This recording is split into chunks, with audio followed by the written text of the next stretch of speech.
Okay, we're recording. It's official. Oh shoot, there was another thought I had in my head that just flew away.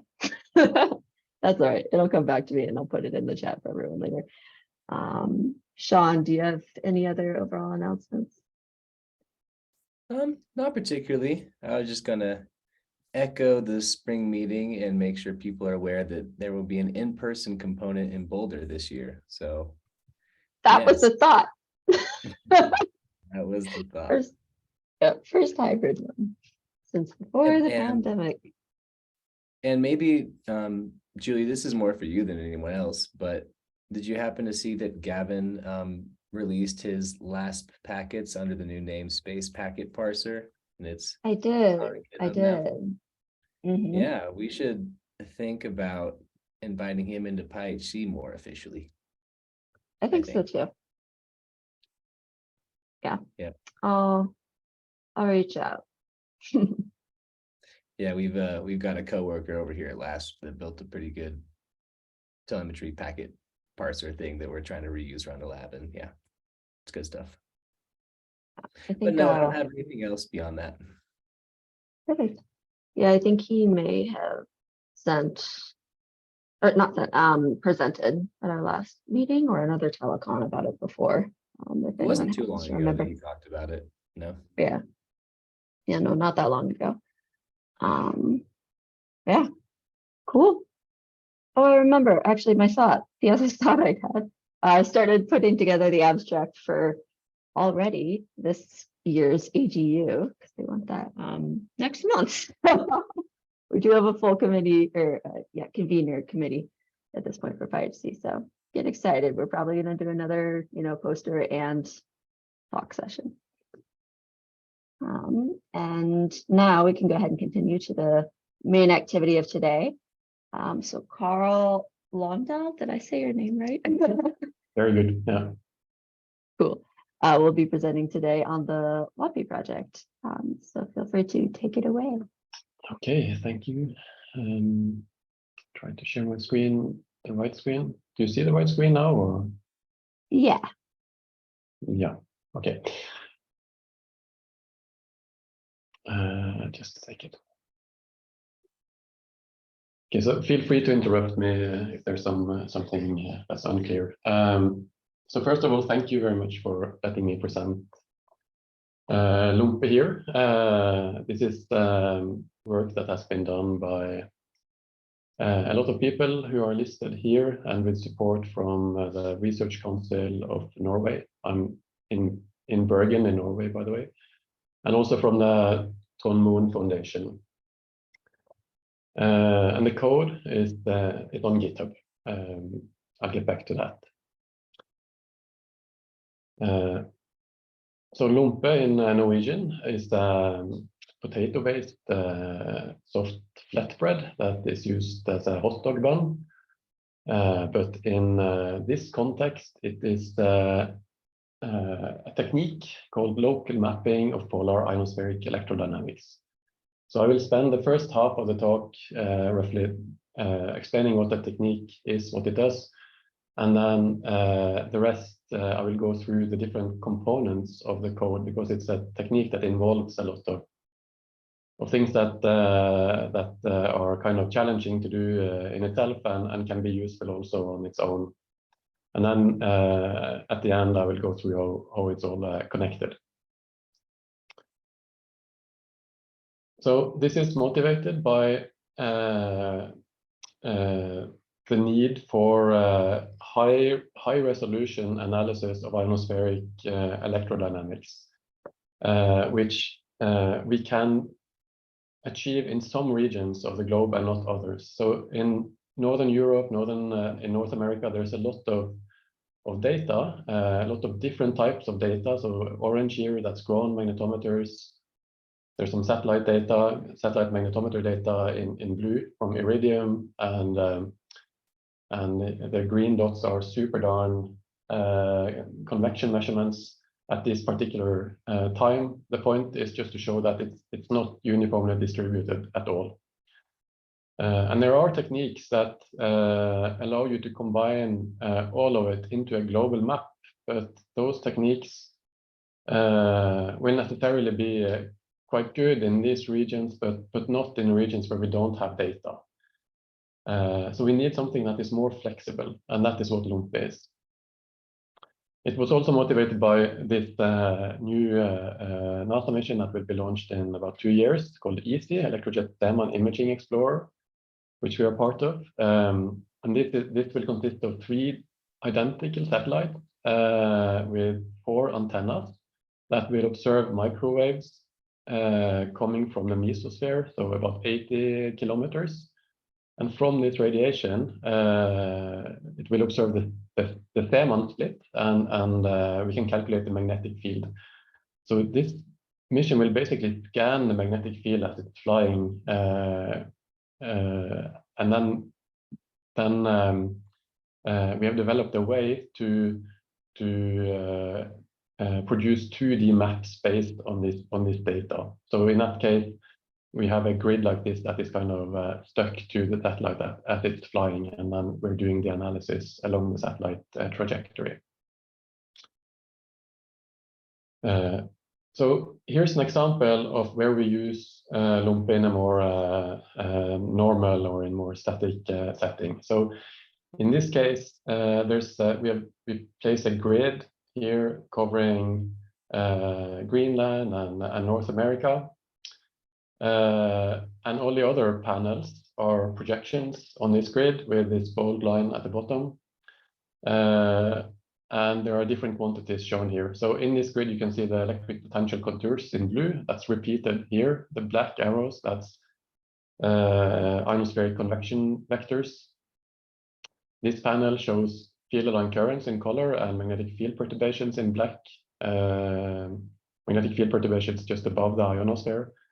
And here's ground magnetic field perturbations. And all of this is output from an inversion that is based on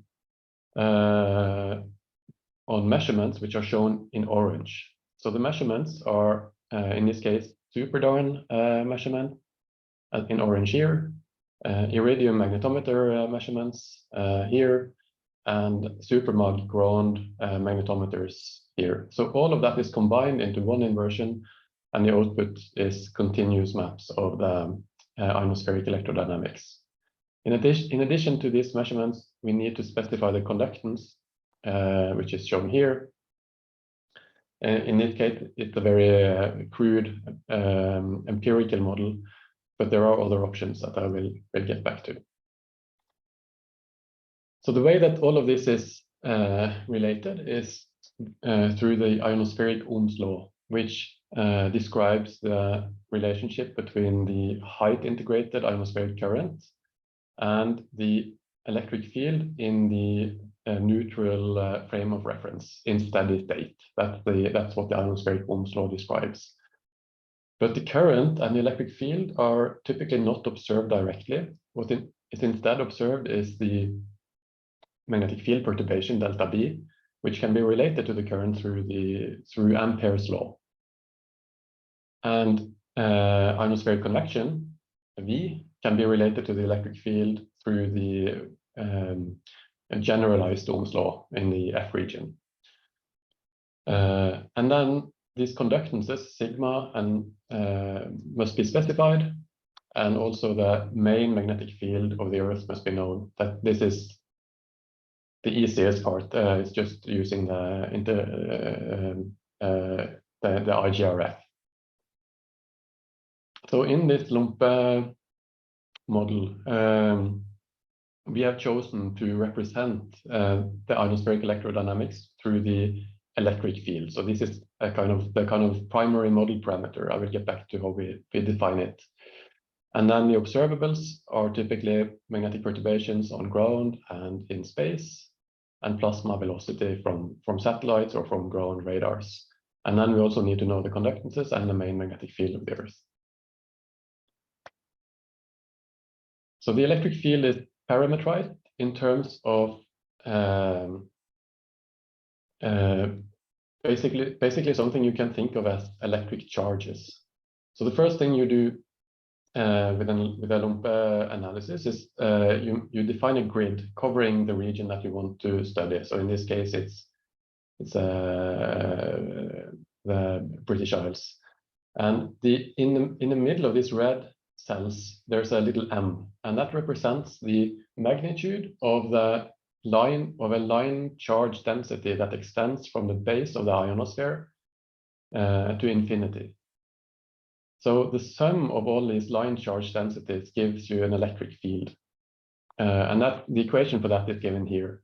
So by finding the optimal combination of line charge densities, we can find the optimal electric field that best fits the measurements. But the measurements are not typically the electric field, but rather, for example, the velocity. So we need to translate it. We need some translation from this line charge densities to the observed quantity, and that's through the ionospheric Ohm's law, as I mentioned on the previous slide. So to go a bit more in detail on that, I'm not going to go in detail on these equations, but just to give you the concept of how this is done. This equation is from the previous slide, relating the electric field to this line charge densities through a set of linear equations. It's a sum, so you can write it as a vector equation. So the electric field here is now a vector of electric field components that are related to the model parameters through this matrix. And then we can use the ionospheric Ohm's law and the generalized Ohm's law to do the same for the velocity, the ground magnetic fields, and the space magnetic fields, and then combine everything in one big linear set of equations, which we can invert. So one key aspect of this, which I will get back to later, is that in order to do this, we need to take the divergence and the curl of the ionospheric Ohm's law. So that involves some differentiation, some finite difference differentiation on the grid that we use. So I will get back to that. But the grid itself is it's a cubed sphere grid. It's part of a cubed sphere grid, only one face of a cubed sphere grid, and it can be chosen in a very flexible way. So you can place it wherever you want, orient it wherever you want, and use your preferred resolution, depending on what kind of what the input data can support. So here's one example covering a quite small region above radars in close to, well, in northern Canada and Greenland. Here's a grid covering the west coast of Greenland and North America. And here's a grid covering the field of view of the IceCat 3D radar, which is under construction in northern Norway, Sweden, and Finland. So these are just some examples of possible grids that can be used. So here's an example of this figure shows at the same time a demonstration that the Lompe code is working. So it's a kind of validation. It also demonstrates in a way what you can do with it. So the left column here is all output from the Gamera MHD model. So Gamera is a global simulation of the magnetosphere, and it's coupled to the ionosphere through an ionospheric solver. So the plots in the left column are all output from this model. So this solver takes the PLL currents from the MHD model in the magnetosphere, and it assumes it uses an assumption for the conductance, which is the color in the background here, and then it calculates the electric field. So that this is the result of that. And then one can use a Biot-Savart integrator to get the components of the magnetic field on ground and in space. So all of this is output from Gamera, but the rest of the plots are output from Lompe, but each column has a different input. So in this column, the input is, in all the columns, the input is the conductance, but then the other input is different in the different columns. So in this column, the input is the electric field, and then using the Lompe code, we can calculate the field line currents and the ground magnetic field perturbations, the 3 different components, and also the different perturbations in space. This is like using the ionospheric Ohm's law in a straightforward way. Here it gets more complicated. Here the input is the field line current. So here we are actually using Lumpe in the same way as the ionospheric solver is working in the MHD codes. The input is the field line current, and the output is everything else. So you can compare now this electric field to what's on in the left column, and you see that it's a pretty good match. And then it's the same in the next column, except here the input is only the eastward component of the ground magnetic field, only the northward component of the ground magnetic field, and so on. So on the diagonal, the match should be basically perfect, since the diagonal shows the input, but the rest is a result of the Lumpe inversion. And this shows the good match shows that this actually works. So you can use Lumpe to answer what. So if you have a given, let's say, northward magnetic field on ground, what is and a given conductance, what is the corresponding field line current? That's the kind of thing that you can answer with Lumpe. But in practice, what we do is typically we use it with data, and then we combine all of these inputs. So this is the kind of synthetic example which could be useful for theoretical purposes. In practice, we rarely have only the northward component, for example, of the magnetic field. We have all the components, but we don't have it everywhere. So here it's the same as the previous on the previous slide, except now we have zoomed in on this region here with a conductance structure, and we see that it still works quite well. These rows are very much consistent, but there are some kind of boundary effects which are important to be aware of, depending on how you use it.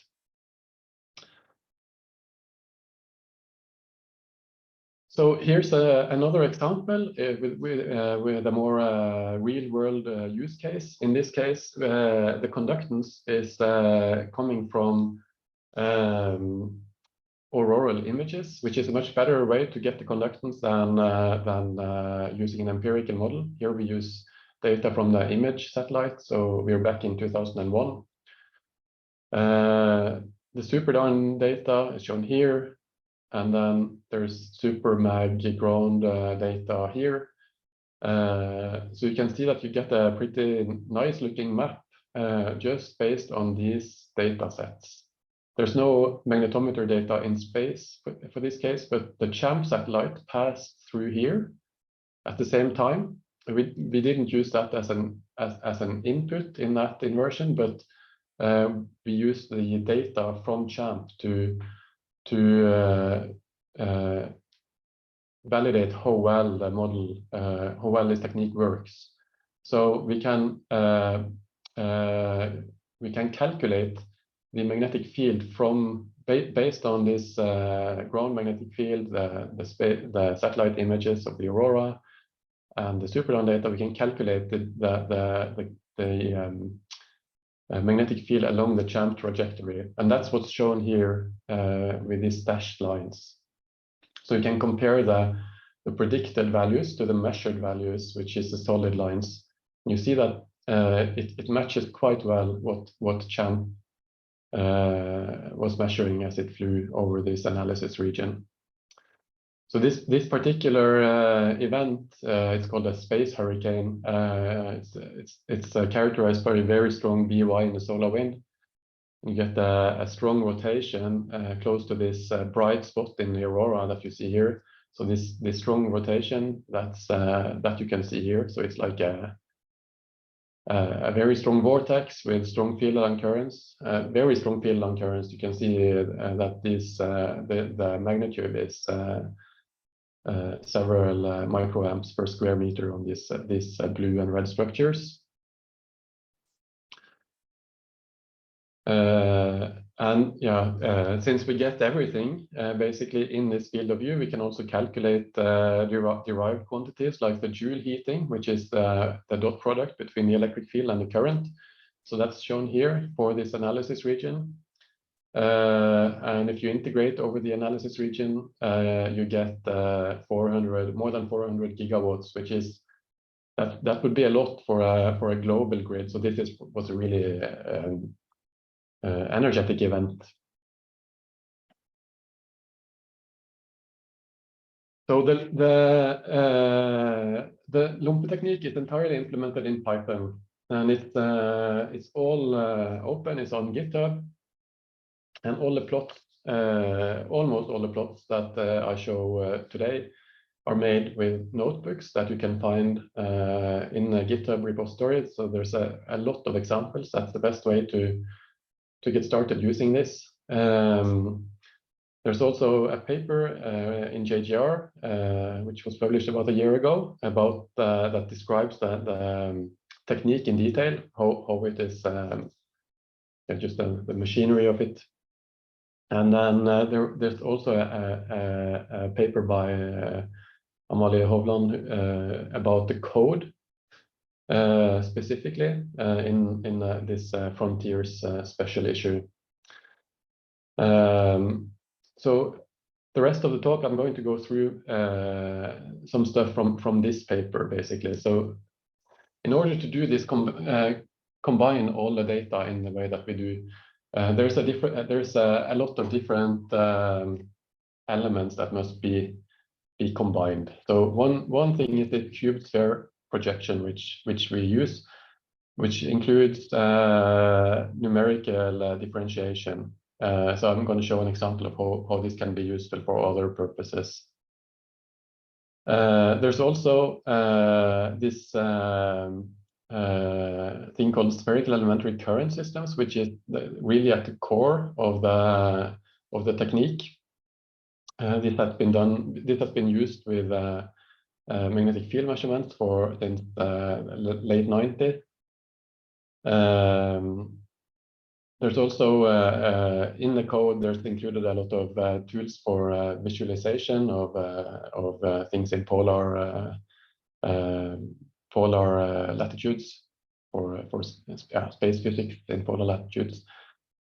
It also includes empirical models like conductance and IGRF, and there are tools for data handling. So I'm going to go through some of this now. So the cubed sphere coordinates, this is so the cubed sphere coordinates, that's really something that has been used to avoid the pole problem in global models. Lumpe is not a global model, but we still use partly at least this cubed sphere coordinates because it's very well defined. It's possible to do this finite element differentiation, finite differencing differentiation on this grid. So the grid consists of great circles. So these lines here are great circles in both directions. And you can choose the center, and you can choose also the orientation, and it doesn't have to be a perfect square. It can be a rectangle. And the code, this cubed sphere code that's included in the Lumpe code, that includes also matrices that perform this differentiation through finite differences. So for example, here, there's a grid with an electric potential defined on each grid cell. It's this is a Weimar electric potential grid. And then there's a function that gives you a matrix that calculates the eastward component of the gradient of this electric potential. So that's shown here, the output from that. And here's the northward component. And then you can also use these matrices to calculate the divergence. And that, because of the Gauss law, that gives you then the charge density, basically. So you can from this, if you know the electric potential everywhere on this grid, you can use these matrices to calculate all these other quantities. So here's a few lines of code that does this. So this grid has been defined above, and then you call this function to get these matrices, which are using the SciPy sparse. And then you just multiply them by a vector containing the values of the electric potential, and you get out the electric field components. Here's a more complicated example where it's used to solve a partial differential equation. So here's the continuity equation in steady state with a given production rate. So this is now plasma continuity equation in 2D with a production rate and a decay rate, which is proportional to the density. These matrices can now be used to discretize this entire problem. So this is the matrix form of this equation using the differentiation matrices. And now all this is a vector of eastward and northward velocities, which have to be known. And this is a vector of unknown densities. So now everything is known except the densities, and it can be inverted, and you can get the density that corresponds to a certain velocity field and a certain production rate and a certain loss rate.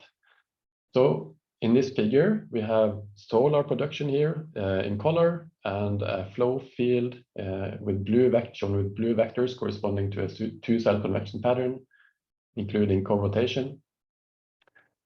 So that's the input for solving this, and this is the solution. So here we see that this quite simple combination of production and transport gives this complex density structure in the F region for a long-lived plasma. So this is the known phenomenon, this tongue of ionization that extends in from the day side. And this leads to the creation of plasma patches and so on in the F region. So the code makes it pretty easy to actually solve this, at least this particular differential equation.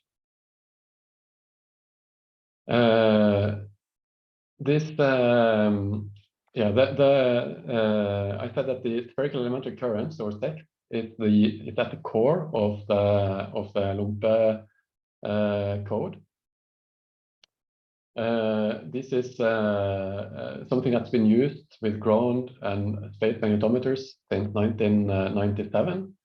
There's a very good review paper that goes through a lot of the theory behind it, but basically it's a way to it can be an alternative to spherical harmonics, which may be better suited for regional analysis. And it can be used to model both. It's used to model divergence-free and curl-free vector fields on a sphere. So if you're modeling a curl-free vector field, for example, you just place poles like this as densely as you want on a grid, and then the combined effect of these poles gives you the total curl-free current field. So this is actually an example where you have poles here that are positive and negative poles here in a quite dense grid. And this is a net effect. This is the electric field, or the curl-free current field that would result from such a distribution of sex poles. So you can see that this is an electric field that extends from these two eyes to the mouth here. This is what we use to represent the electric field, basically. I said it's line charges, but mathematically it's curl-free spherical elementary currents. Divergence-free elementary currents are used for representing the current associated with ground magnetic field perturbations. So here's an example of that. This is this top figure shows the curl of a 2D current. So this is of course something I made up, but this is now a scalar field that represents the curl of a two-dimensional current. And then we can use this spherical elementary currents to find out what the corresponding 2D current is, and that is shown here with arrows. So this is a current field or a vector field that has this curl. And there's also, with this sex functions, there's also an analytical relationship to the magnetic field of this current system, and that's shown here. So this is the ground magnetic field. The color is the radial component, and the black vectors are the horizontal components. So this is the ground magnetic field of a current in the ionosphere that has a curl that looks like a raccoon. And this is the code. So this is, or at least part of the code without the plotting. All of this is in a submodule called SEXy, which has also the cubed sphere code. So you just load this. First, we just load the picture of the raccoon to represent the curl, and make the cubed sphere grid. And then we get matrices here that map this curl to the magnetic field. So here we use these matrices to, so here we use these matrices to map the curl to the current components, and here we use these other matrices to map the curl to the magnetic fields.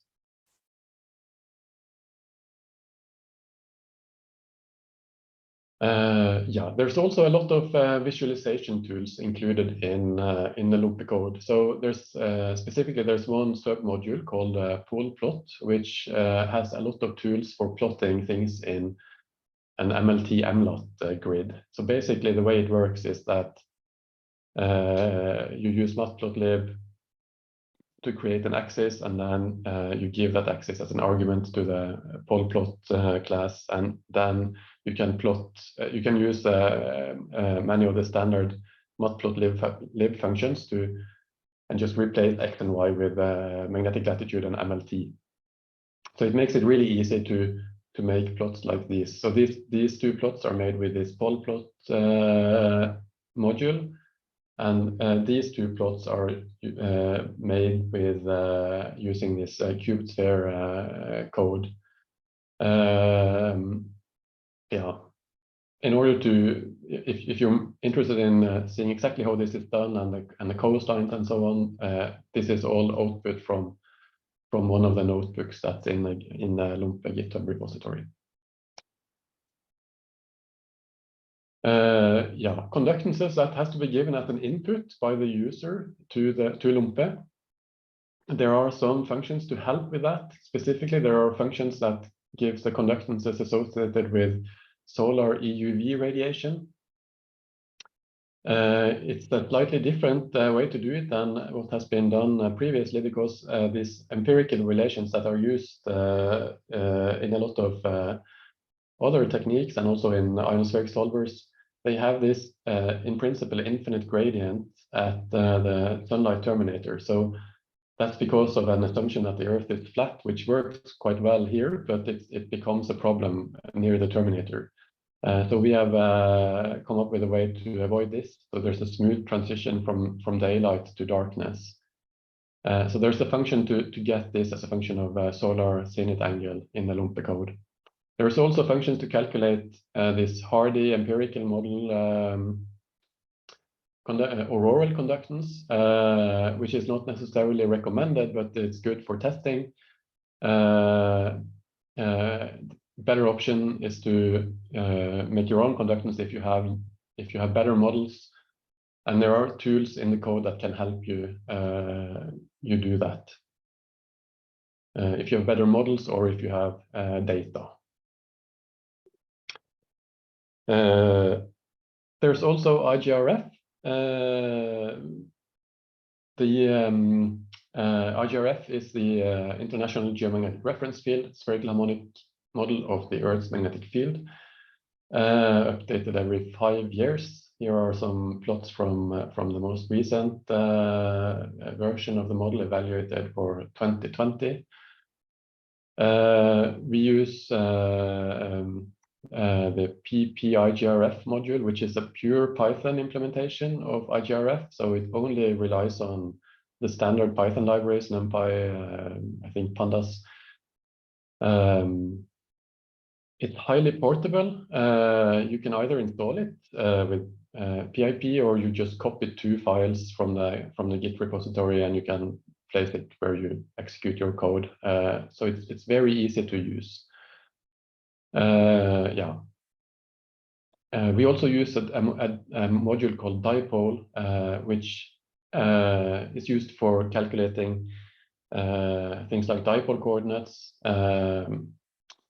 We don't normally LUMPE is run in geographic coordinates, but when we use it with synthetic data, like I showed in one of the earlier slides with all this grid of Gamera output, it's more convenient to use dipole coordinates.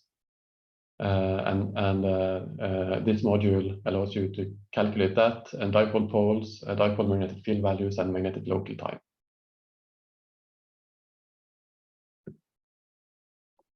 Yeah, the code also includes tools for that helps with data handling.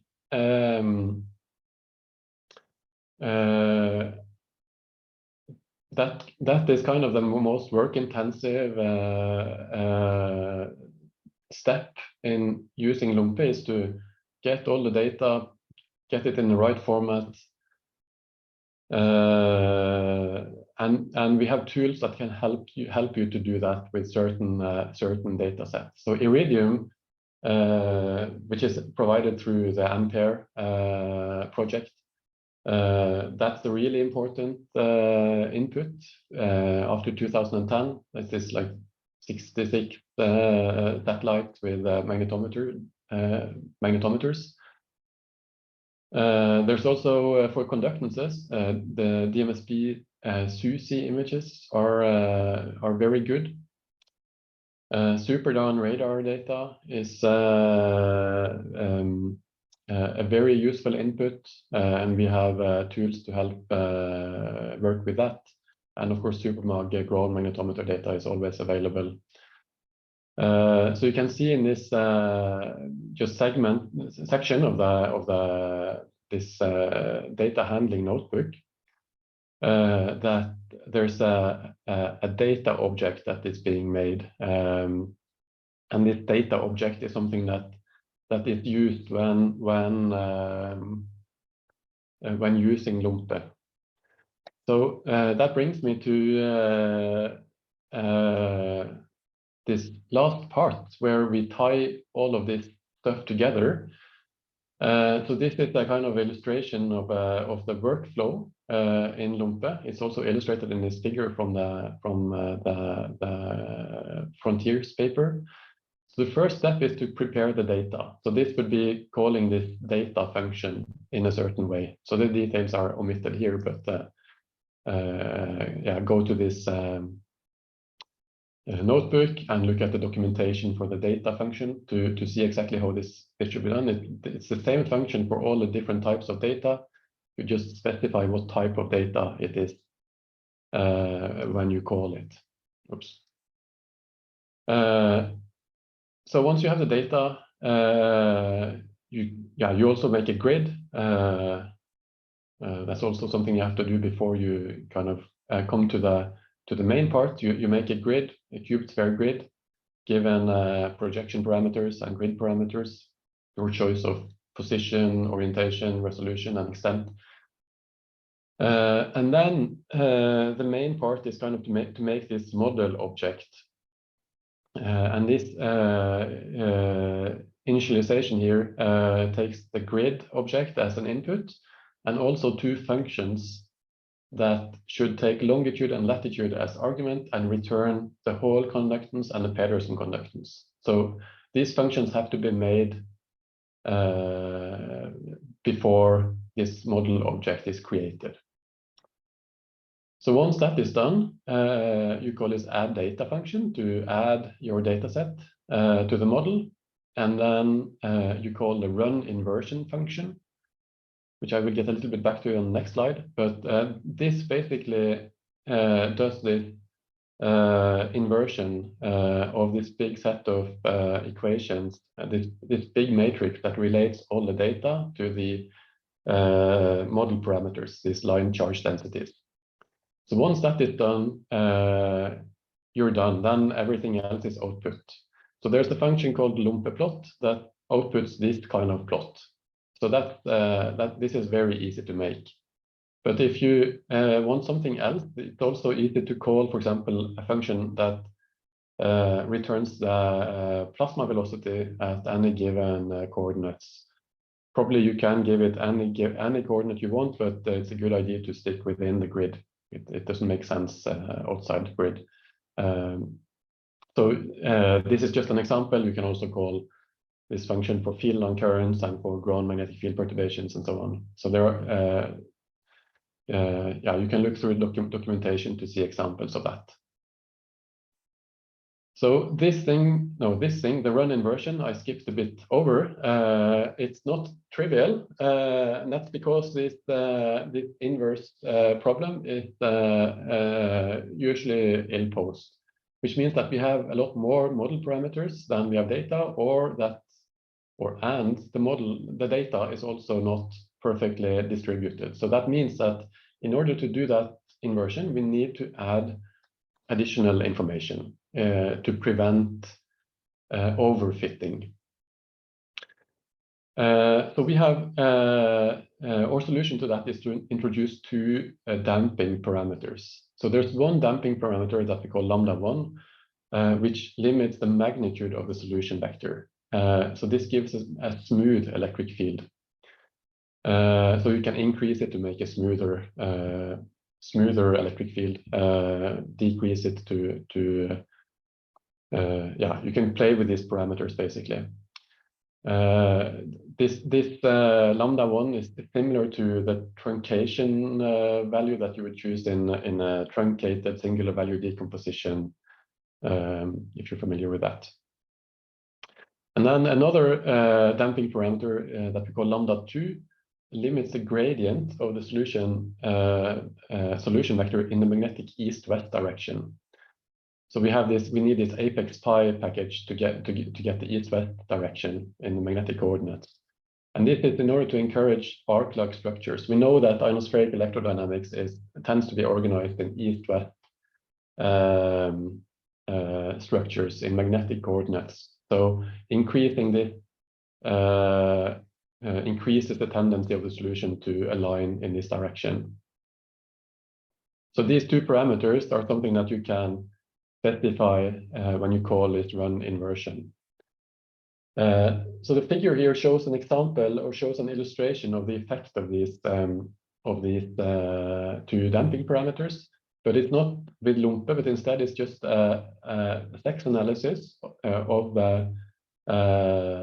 magnetic field data from simulated magnetic field data from this EASY satellite mission. So in each of these pairs of columns, there's an input, there's the ground truth from an MHD model is on the left. So this is what our maps should look like if everything is perfect. And this is the output. So and we have measurements, you cannot see it here, but we have measurements from EASY, we have measurements along these 4 tracks. In this pair of columns here, these damping parameters are set to 0, which means that the inversion will basically try to fit everything, also the noise, which gives a good data model fit, but it gives horrible predictions. So you can see it just it does not make sense at all. If we increase this lambda1 a little, we get a much better situation here. So this is a much better result. We see that we have this structure, but one problem here is that we get this kind of patches where we have data, and then yeah, kind of islands of magnetic field perturbations here, and that is something that it's not something that we think is realistic. So because of that, we also have this lambda 2, which we can increase to encourage solutions that are more aligned east-west. So when we also use that regularization parameter, we get much better results. So this is for easy, but we see the same thing in Lumpe. So there's a bit of tuning to find the optimal set of regularization parameters when you run Lumpe. So if you're interested in this, you can also go to these notebooks and play around with these values and see how the different figures that I've shown change. Yeah, installing it. Here are the dependencies. It uses ApexPy that you have to install the PPIGRF that I mentioned, and then for these different helper functions with different data sets, you need there's some different dependencies, but the core Lumpe code relies on pretty standard Python libraries. And then there are two, we have outlined 2 ways to install it. In both cases, you clone the GitHub repository, and we use this submodule thing, so you have to do a bit more than you're used to maybe to install it. And then I recommend looking at the examples folder to actually get started using it. So and I'm also happy to answer questions if you come across some, or if you have something specific that you want to use it for. Yeah, so future development of this, we're still working on it. It's part of 2 projects that are supported by the Research Council of Norway and by the Trond Mohn Foundation. And some of the features that we have discussed and want to at least investigate are to stabilize the inversion in time using a Kalman filter approach. And also to take into account ground-induced currents. Currently, that is basically ignored, so that can be improved. We also plan to take into account induction electric fields. So right now the electric field is specified. It's the potential electric field. But there's an induction electric field as well, which is much smaller. We want to look at the effect of that. Yeah, the magnetic field lines at the moment are assumed to be radial, so this works well on high latitudes, not so well on mid latitudes where you have inclined magnetic fields. So that would be interesting to include. And then improving how we handle the conductance. Actually, one long-term aim would be to co-estimate the conductance, but that's a quite challenging problem because the quantities are no longer linearly related. And we also aim to improve user friendliness. And I also want to mention that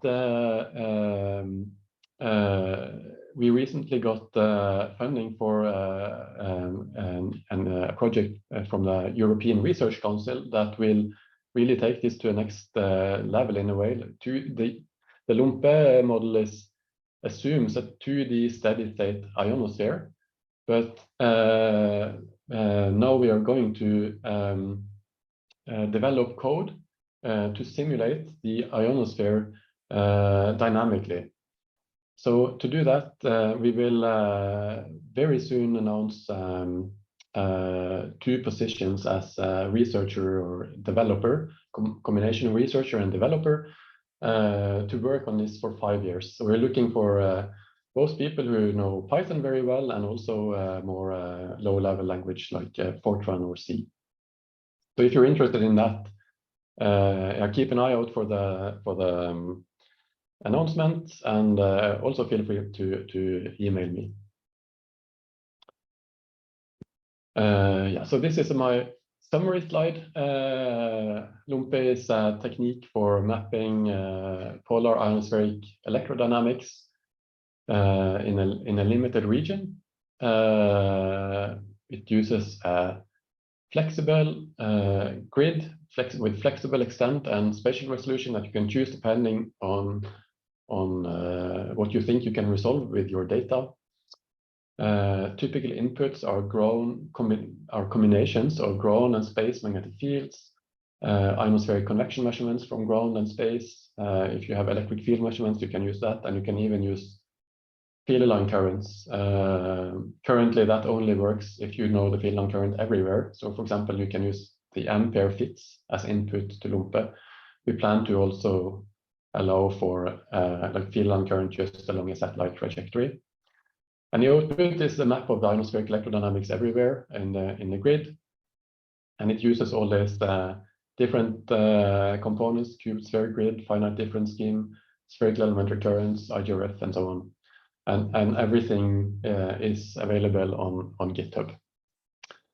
Yeah, so that's what I have. So I'm happy to answer questions.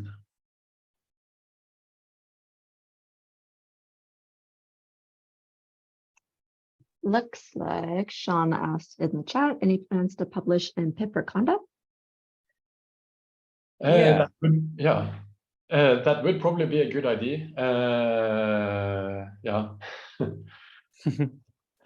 So, I was just impressed by what I'm hearing here. And then we're looking at your GitHub. I think I saw you just have the local install right now. yeah, Pip install locally. Yep. yeah. Well, I'll push you a little bit to get it released out there eventually, because this is the kind of stuff people can use, and lowering barrier to entry is always great. Yeah, no, I agree. There's some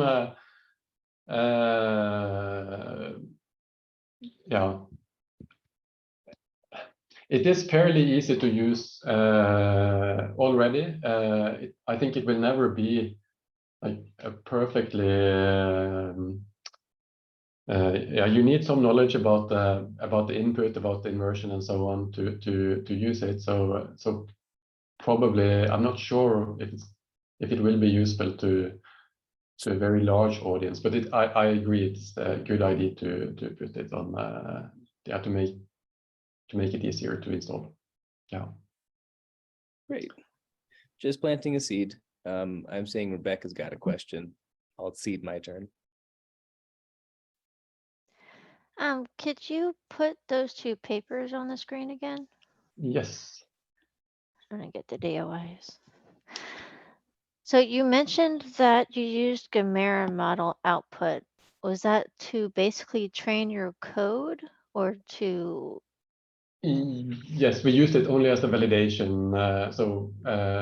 Because our code in principle does the same as Gamera's ionospheric solver, it's a kind of independent validation that our code is working. Okay. So it's not something that is used like routinely. It was only for to validate and demonstrate the technique. Okay, thank you.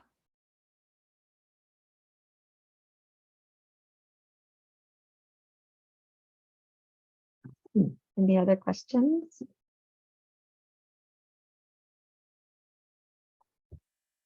Great. Well, thanks, Carl, for coming on and presenting about Lumpy. Would love to hear more about it, especially as it becomes, PipCon installable and all that.